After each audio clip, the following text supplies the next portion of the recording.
Alrighty, it's time for another 6.5 Creedmoor video. I haven't shot the 6.5 Creedmoor since rifle season here in Indiana, so it's time to bring it back out. We've got some new bullets since the last time we've shot this gun. Today we're shooting 142 grain Sierra Match King, Hodgon Superformance, and Winchester large rifle primers. We're using our Nosler new brass. Now I was looking at load data and I kind of got in the mood to shoot some hot loads today, so I went with Superformance. Now Sierra lists load data all the way up to 47.4 grains, or about 2,900 feet per second, which is pretty hot for 6.5 Creedmoor. So we're going to start out at 45.4 grains and work our way up to 46.6 grains in 4/10 increments. So I found Sierra load data to be a little bit too hot for the guns that I've loaded for it, so that's why we're going down almost a grain from their max. Now we're going to use their same overall length. They list an overall length of 2.810. That's what we're going to use. This comes out to about 2.212 cartridge-based ogive via my measurement. I did not measure the distance that lands in this gun, just made sure that the bullet would chamber and just go on with things today. So let's get out on the range and let's see if the Match King will shoot. Alright, so we're out here on the range. This is my 24-inch Savage 110 Tactical chambered in 6.5 Creedmoor. It's got a 1-8 twist. We've got a 6-24 Midas tack from Athlon mounted on there. The gun is cold. It's in an MDT XRS chassis. This is actually my new chassis. So it's actually the first time I've shot this specific chassis, but I have another XRS that looks just like this. It's a cool day, 30 degrees probably. A little bit of wind off the right. Hopefully it's not going to get into the camera too bad. So let's go ahead and let's see how these group.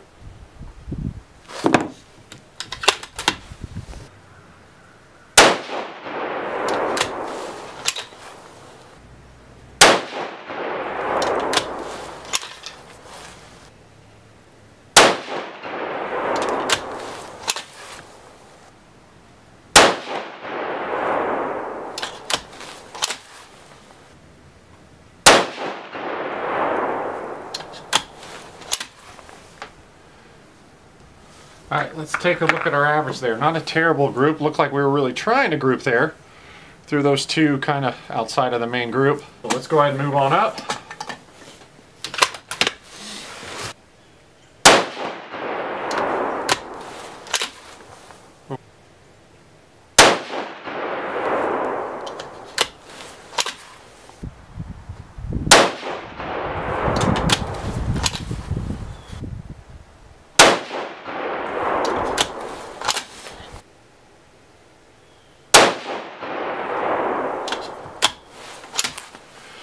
Alright, so that one looks like a better group than our first one. Yeah, we had 2812 with a 17.1 SD. However, first shot was 2842. Then we had 2807, 2807, 2807, and 2799. So I don't know what's going on with that first shot today, but it's messing up our SDs. Gonna go ahead and move on up.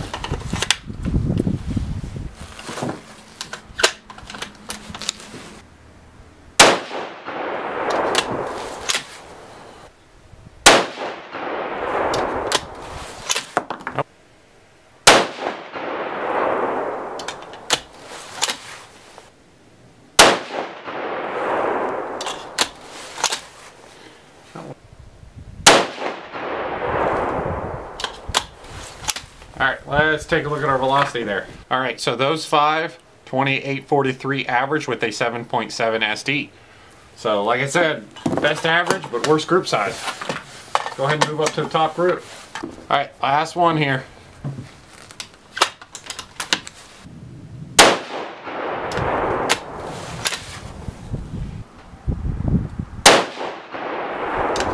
Group's falling apart though, I think.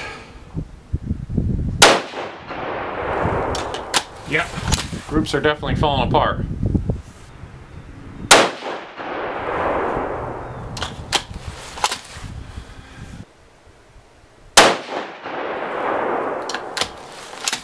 Alright. So other than that one we threw up real high, I guess it wasn't a terrible group. Let's check out our velocity consistency. It looked like it was alright. We're looking at 2876 feet per second with a 17.6 SD.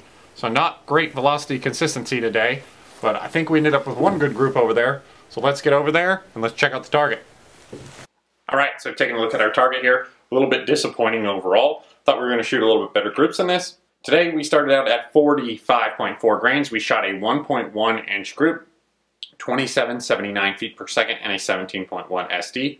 Looked like we were trying to group there with 3 going in the same hole. Moving on to the best group of the day at 45.8 grains. We shot a 0.71 inch group, 2812 feet per second, and a 17.1 SD. Now I rattled off the numbers whenever I shot these. The first bullet is what screwed up our SD there, and then our SD would have been great, so don't know what to make of that. Moving on to 46.2 grains, we shot a 1.18 inch group, 2843 feet per second, and our best SD of the day at 7.7. And our last group of the day, things pretty well fell apart at a 1.47 inch group, 2876 feet per second, and a 17.6 SD. So happy with the velocity we got. We were right there where Sierra wanted us to be. Their max loads at 2,900 feet per second. We were real close to that. But our group size just isn't what I'd like, and our SDs are kind of all over the place. So I guess that's what you get with Superformance in this combination. Might have to try H4350 with this bullet before we rule the bullet out altogether. Taking a look at our brass, there are a couple real light ejector smears. I think we're, like I said, pretty close to the max pressure they predicted. That's why we were at that, around that 2,900 feet per second. Don't think I'd push up too much. You could probably go a little bit higher, but you're going to be putting some damage to your brass. Or at least I would in my case. But thank you guys for watching. Let me know if you're interested to see more with the 142 grain Sierra Match King and my 6.5 Creedmoor. And we'll see you next week.